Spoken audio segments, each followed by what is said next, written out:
Greetings and welcome. We're in Junior English and you're on page 935 real quickly in your hymnal. The writing assessment for packet number 9 will involve this poem. Not just any poem. Put it in your notes and in your day planner. A modernist poem. A modernist poem. Now, what exactly that means, I'm going to spend some time talking about right now. I'm going to ask of that poem that you write 10 lines. So put a note to yourself. I'm going to require that your modernist poem have 10 lines. All right? And what exactly does that mean? Well, on page 935, if you're looking at it with me now, you will see there that there's some features of modernism that you want in your notes.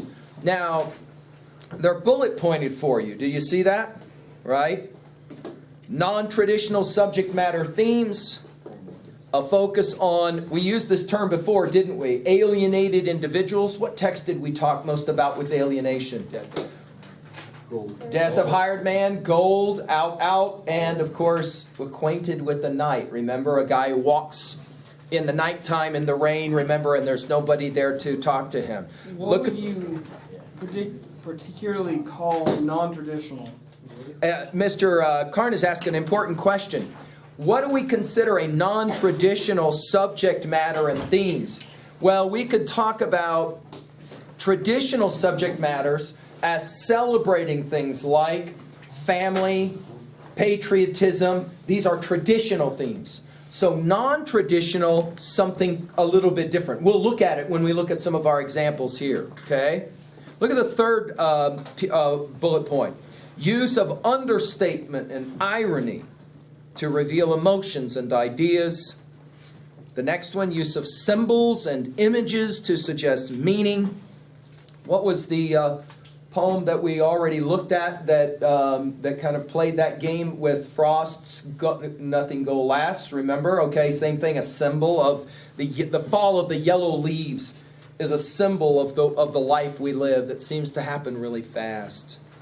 And then finally, some kind of experimenting with style and language. Now, if you have those bullet points written down or somehow in your brain, what we'll do today is look at a series of poems and ask, what makes these poems modernist? Does that make sense, what I just said? So that's kind of where we're headed. Questions? And again, you're going to play your own game now of trying to write a poem of your own. All right? To help you get there, let's go to page 914.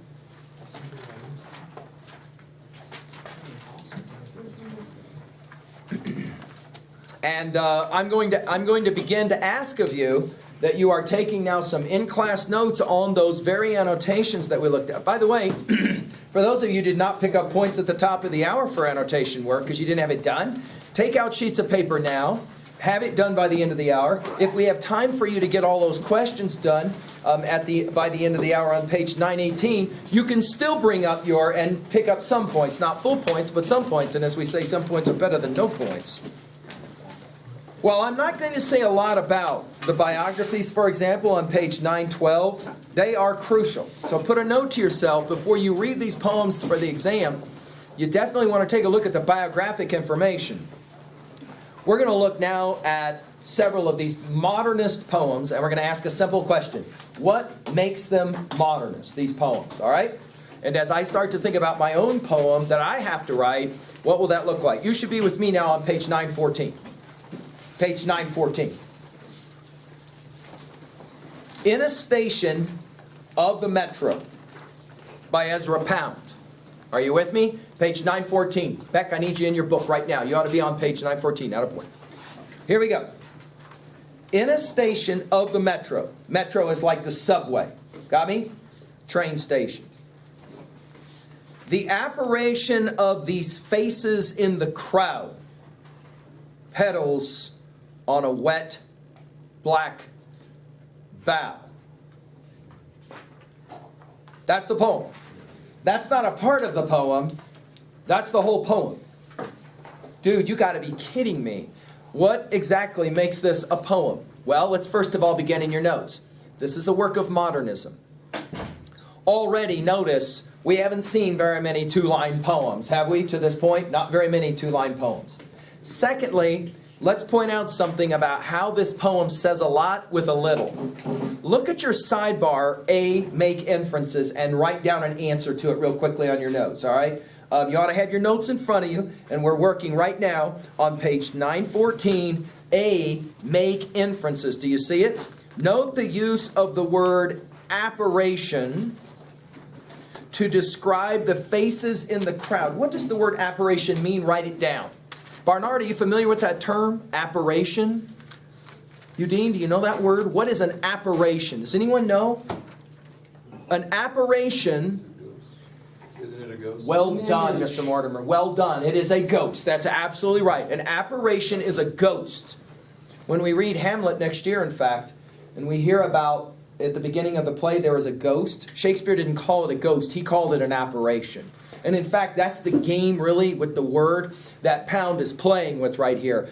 He calls people standing, waiting for the next train to come, ghosts. Jot down in your on your notes what you think that means.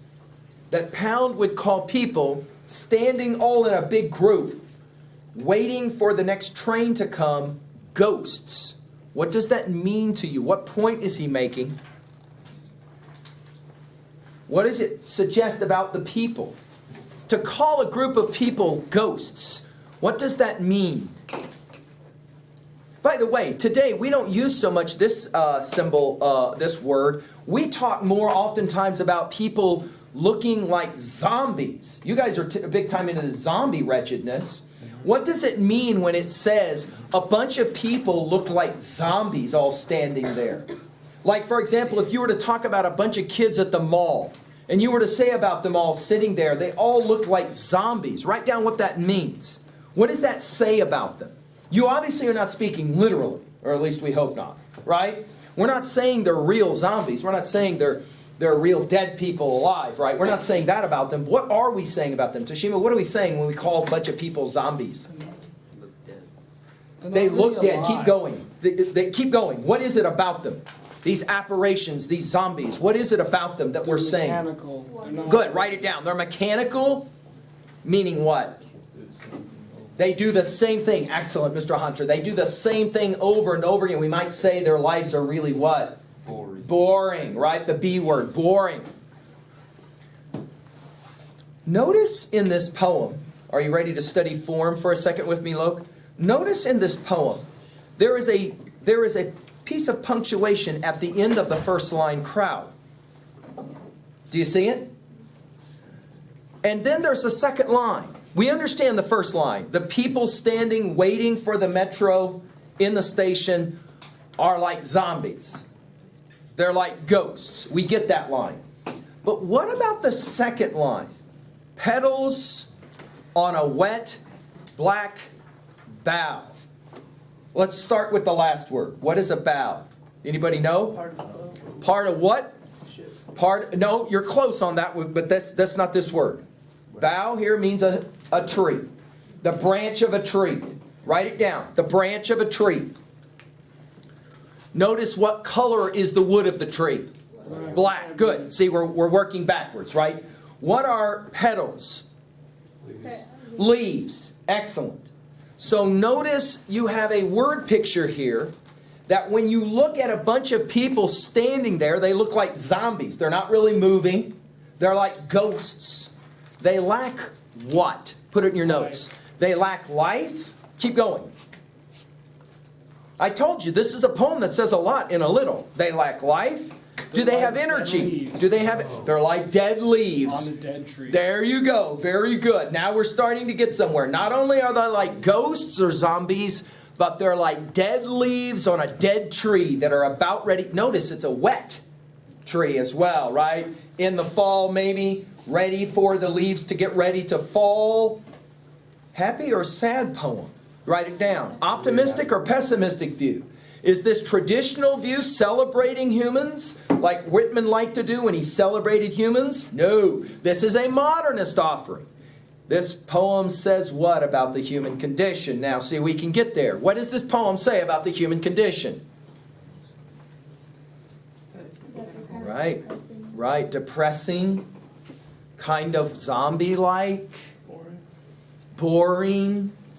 People do the same repetitive thing day after day after day. They're all standing there. They all seem alive, but as they stand there, they're all really. They appear alive, but they're not really kind of alive, right? They're kind of like half dead, if you will. Zombie-like. They're the dead leaves that haven't fallen off. Haven't quite fallen, but soon will.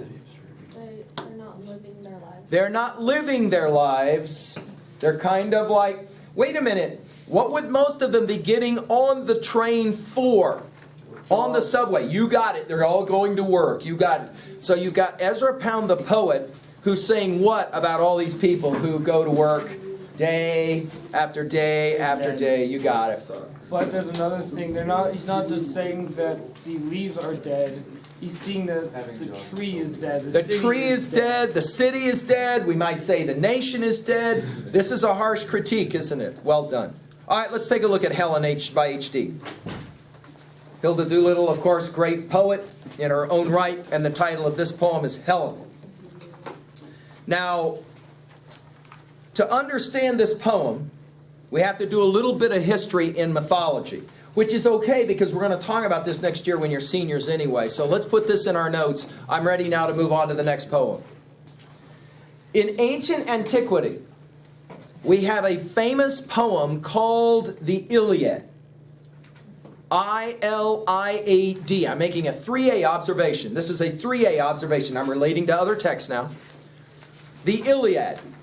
The poet's name was what? Who wrote this poem? Do you remember? Homer. Homer. Homer. Homer writes a famous poem called the Iliad. By the way, what was the other poem Homer's responsible for, supposedly? Odyssey. The Odyssey. You got it. The Iliad and the Odyssey. Now, Miss Barnard, the Iliad is a story put on film, by the way, by this actor named Brad Pitt. None of you know who he is. In a film called Troy. For those of you that are familiar with that film, you know a little bit about this storyline already. Or if you ever saw that TV miniseries called The Odyssey, this story, of course, is a huge part of The Odyssey. The fight at the walls of Troy, the most famous city in the world, are fought between the Greeks and the people who live in Troy called Trojans. Right? Why are the Greeks at the walls of Troy to fight? Because there was a famous moment in history. A Greek named Paris, again, I'd be writing this down just so you kind of have some background here. The Greek guy named Paris, who was the prince of the city of Troy, his daddy was the king, King Priam. Paris goes to a famous place in Greece called Sparta. For those of you who've seen the film 300, you know all about the Spartans. While Paris is at Sparta, he takes away the wife of the king of Sparta. The guy's name is Menelaus. The woman's name is Helen, the most beautiful woman in the world. Maybe some of you will remember this story. The goddesses and gods on Mount Olympus are having a party. Into the middle of the party is thrown a golden apple. Around the outside of the apple says to the best looking or to the hottest goddess. Immediately 3 goddesses jump up and say, the apple belongs to me. The first one is the wife of King Zeus. And she will say, the apple belongs to me. Hera says, because I'm queen goddess. The second goddess is Athena, and she is just B-A-D, bad, and can beat up everybody else, goddess of warfare, and she says, the apple belongs to me. Of course, it's the third goddess who stands up and says, come on, you guys. I'm Aphrodite, goddess of love and beauty. Clearly, I'm the best looking. Zeus, typical man, can't make up his mind about anything, so he sends the 3 goddesses down to earth to a guy who, how does one say it politely, knows a thing or two about women. I won't get into any more detail than that. When the 3 goddesses show up, Paris says, what can I do for you 3 beautiful goddesses? We have a problem. We need you to decide which one of us is the best looking. This, of course, will sound like guys. Paris says, what's in it for me? And the goddesses say, great idea. We'll each make you an offer And if you choose us, then you get whatever we offer. Hernandez smiles. The first one steps up and says, Hera, I'll give you the world, and I'm queen goddess to do it. And the other two goddesses go, that's true. And so she says, give me the apple. Paris almost gives her the apple, but Athena is way hot. And so he says, what can Athena give? And Athena says, I'm so glad you asked, because I can give you military power, which means you can run the world. Give me the apple. He almost does it. And then he's like, well, like, who's the third one? Forget about her. She's a nobody goddess. And he's like, yeah, but she's like pretty good looking. What can she offer to me? And Aphrodite says, I got nothing to offer you except, well, I'll give you one night with the best looking woman in the world. And immediately, Paris doesn't even, Eudene's doing this, typical guy. Paris doesn't even think. He just immediately gives Aphrodite the apple, and the other two goddesses are so mad. They immediately will that the city of Troy will soon fall. And they go away, and Paris is left alone with Aphrodite, and he says, so who is she? Who's the best looking woman in the world? And of course, Aphrodite says, well, it's Helen. It's Helen, the queen of Sparta. And of course, the rest is, as they say, history, quite literally. Paris will take Helen away from Sparta, and it's kind of like Texas. Two things you don't mess with for a guy, right? You don't mess with his dog and with his wife or girl, and maybe his truck. That might be a distant third. And so when Menelaus comes back from the war and he sees his wife has been taken by that scumbag Paris, immediately all of the Greek troops show up to fight against the city of Troy. And in the Iliad, again and again, we're told about the beautiful Helen, who will come out and walk along the top of the city of Troy while the men are fighting. And she's so stunningly beautiful that all of the men for a moment stop fighting, just so they can look up and get a chance to see who's on the cover of the Sports Illustrated swimsuit model edition. And then they all go back to fighting again. Of course, they fight for 10 years, which means lots and lots of men die. And in the end, the story, of course, is even more intriguing, because the Greeks figure out a way to get inside of the city by building a large wooden a horse. And they all crawl up inside of that horse, and then they get inside of the city walls under cover of night. The troops all come back, and they slaughter everybody in the city, and the city of Troy will fall. Who gets blamed for the fall of Troy? Helen gets blamed. Helen, for your notes, is often called the lady who launched 1,000 ships. But that's because there were 1,000 Greek ships that launched to go fight to get Helen back. One of the best stories, of course, is that Menelaus, her husband, has already said, when I see her, I'm going to kill her after the war. And all the girls are lined up. And Menelaus goes down to find the girl, Helen, so he can kill her, his wife, because he's so mad at her. He's already been boasting about how he's going to kill her. And he makes each one of the girls look at him, because he realizes it's been 10 years since he's seen his wife, and so maybe she's changed, and maybe she's not even alive, etc., etc. And finally, all the girls will look at him except for one. He says, you, raise your face. And she won't do it. And he says, I told you to raise your face so I can see you. And all of a sudden she looks up, and then she winks at him. It's Helen. Now he can't kill her, so he slaps her once and he says, don't do it again, get in a boat.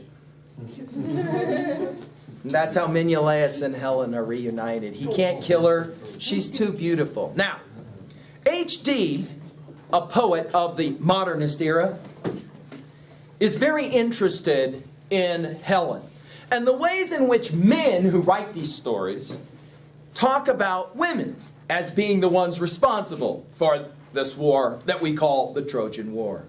This poem will describe Helen. You want to write that in your notes. This poem will describe Helen. Greece hates her, even though they're fighting to free her. Why does Greece hate her? They're making them fight? Yeah, because she ran off with Paris, right? And there's a lot of debate about whether Helen wanted to go or not go. For those of you that endured, if not watched, Brad Pitt's film, you notice the Helen of that story seems more than willing and ready to run away with Paris. Other versions, sometimes maybe she's not so excited. They especially hate her, write this down, they especially hate Helen when she smiles or when she dreams of the past. They're not really moved as much by her beauty as the Trojans are, because they see that her beauty is the reason all these men have killed each other in war. They would prefer that she were dead. Now, this is, again, very much a non-traditional treatment of love, and more particularly of a classic theme. Let's look at it. Now that I've given you some background, this poem will make sense. Without it, this poem is difficult to read. Helen. All Greece hates the still eyes and the white face, the luster as of olives where she stands, and the white hands. All Greece reviles the wan face when she smiles, hating it deeper still when it grows wan and white, remembering past enchantments and past ills. Greece sees unmoved God's daughter, born of love, the beauty of cool feet and slenderest knees. Could love indeed the maid only if she were laid white ash amid funeral cypresses? The only way these Greek troops are ever going to love Helen is if she's dead. Jot down, what point do you think a female poet, H.D., is saying about men? This is an interesting criticism of men. They base off of looks. Say it out loud. They base off looks. Men are very much about looks. They consider a woman to be hot and therefore beautiful and therefore worthy of fighting over. And yet the minute they start to fight over her because she is so beautiful, what is their feeling towards her? They dislike her. They hate her. As one female reader of this poem once said, this poem points out there's no way for a beautiful girl to win. Guys love to look at her, but if they can't have her, then they get mad at her. When it's not her fault that she's beautiful. Interesting. All right, let's take a look at William Carlos Williams' Spring and All. For those of you who maybe remember William Carlos Williams and the red Wheelbarrow poem from last year as juniors, this is the same poet one more time. Very much a modernist poet. Let's take a look at two of his poems, and I'll hurry here so that way we can be sure and get our questions all done for those of us that didn't get them done. We'll be looking at two poems, Spring and All, and This Is Just to Say. Are you with me? So we're looking at two poems now. The first poem, Spring and All, let's write it down. This poem describes a scene by a roadside. A couple of adjectives need to be written down. It's cold. It's muddy. It's a windy, springy day. All of those descriptions matter. To me? Hey? You bet. You bet. Okay. Mr. Beck, they're saying that you're wanted in. The poem describes, however, budding plants entering the world. Kind of uncertainly, though. They're not really sure. But they're going to try and take root firmly next to the side of the road. Spring and All. By the road to the contagious hospital, under the surge of the blue molted clouds driven from the northeast, a cold wind. Beyond, the waste of broad, muddy fields, brown with dried wheat, standing and fallen patches of standing water and scattering of tall trees. All along the road, the reddish, purplish, forked, upstanding, twiggy stuff of bushes and small trees with dead brown leaves under them, leafless vines. Lifeless in appearance, sluggish, dazed spring approaches. They enter the new world naked, cold, uncertain of all save that they enter. All about them the cold, familiar wind. Now the grass, tomorrow the stiff curl of wild carrot leaf. One by one objects are defined. It quickens, clarity, outline of leaf, but now the stark dignity of entrance. Still, the profound change has come upon them, rooted, they grip down and begin to awaken. Now, this is a classic example of a modernist poem. Let's say what it simply describes. It shows instead of tells what. Write it down. It's a poem about what? Given the time of the year we're reading this poem, it makes sense, right? As the snow begins to melt, everything gets kind of mucky and muddy. And then next to the side of the road, up grows these small plants that look to try to stick their roots deep into the ground. That's what the poem literally says. 2A question, though. What does the poem mean? Does this poem serve as any kind of a symbol for human existence and human life? What do you think? Miss Udine? Kind of starting over. Or... Definitely, let's write that one down. This is a poem about starting over. Every spring, it happens again, doesn't it? Right? That which appeared to be dead grass on the side of the road all of a sudden starts to turn green again. What does that say about human life and starting over? It's always hard to start over. It is hard to start over sometimes, especially when you kind of realize that you're tired, right? Sluggish, notice line 14, 15. Sluggish, dazed spring approaches. It's not quite here, right? We, of course, look outside and hope, saying, am I saying this right, Braxton? We go, man, when will the snow go away? And it'll finally get here, and spring will be here, right? Notice it almost seems like the closer attention you pay to it, the slower it happens. If you don't pay any attention to it, you turn around and all of a sudden, oh, everything started turning green really fast. And now all of a sudden everything's starting to grow, spring and all. This is just to say, as one of the most famous poems William Carlos Williams ever wrote, a very simple poem. Again, very non-traditional. A lot of people argued for a long time, this isn't even really a poem. Take a look at it. This is just to say, I'm on page 917. I have eaten the plums that were in the icebox and which you were probably saving for breakfast. Forgive me, they were delicious, so sweet and so cold. That's it. That's the poem. That's the whole poem. Let's point out for a modernist offering, it's a poem without being a poem. What do I mean by that, do you think? It doesn't have to mean anything. Yeah, it doesn't have to mean anything. It can simply be a poem that is experienced. Notice the imagism here. Off to the sidebar on page 917. William has chosen to evoke only 2 senses in this poem. What are they? Write them down. What are the 2 senses that he will elicit in this poem? Feel and taste. Right? Touch and taste, good. Explain how this choice affects your perception of those sensory details.